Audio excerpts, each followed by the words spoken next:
The Mi Box S arrives at slightly lower price than its predecessor, which is another good sign. Okay, few words about what you get in terms of hardware for that money. While Xiaomi does not disclose this officially, it is powered by the S905X processor by Amlogic, widely used with many other TV boxes, but is unfortunately not the latest and greatest from the product line.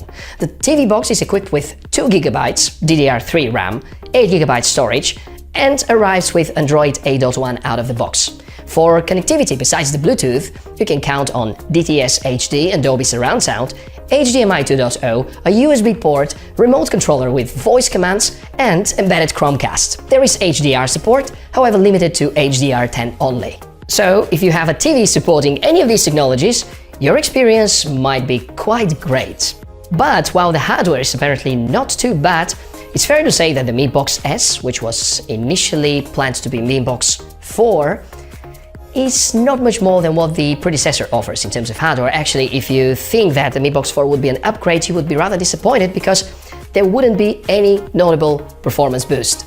Obviously, the hardware is nothing too spectacular and doesn't feel as powerful as some of the trendy Chinese non-Google certified TV boxes, but packed within just $60, it is remarkable what the software of this body can offer. So yes, the second major reason to get a Mi Box S is the software. It's the Android TV flavor, meaning that this device is actually running an image of Google's Android system, which is certified. You don't have to worry about shady apps, unknown services, bloatware or whatsoever. It is arriving with version 8.1 out of the box, a nice step up compared to the competition, and here are the most interesting bits of it. We're starting with the launcher, and this is the default look of that launcher.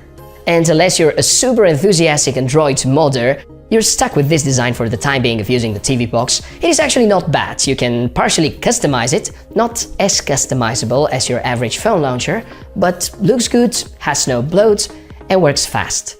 Most of the time, if an app is working and you leave it in the background, there will be a notification in the main section allowing you to execute some basic controls. Like while TuneIn is streaming an online radio for you, you can stop the playback without having to go back to the app. You can do it right from the home screen. The settings menu is well organized and is aligned according to the Android TV standards, giving you control over the entire operating system. You can adjust Wi-Fi settings, the display and the sound, the Bluetooth devices and so on. Everything is well understandable, grouped in a way that makes good sense. Adding a Bluetooth gamepad worked just fine within seconds, even though we talk about quite an old Xiaomi model. I noticed that switching to the 4K interface, it will stress the box a bit, and it was the only resolution that did show occasional lags and hiccups from time to time. If I was running 1080p at 60Hz, I've never noticed frame skipping or the interface slowing down. Concerning Play Store, there's no need to mention the amount of apps you can download, and still a big majority of these are for free. Using USB devices is quite easy too, and unlike Fire TV Stick, using external media with the Mi Box S is quite well working.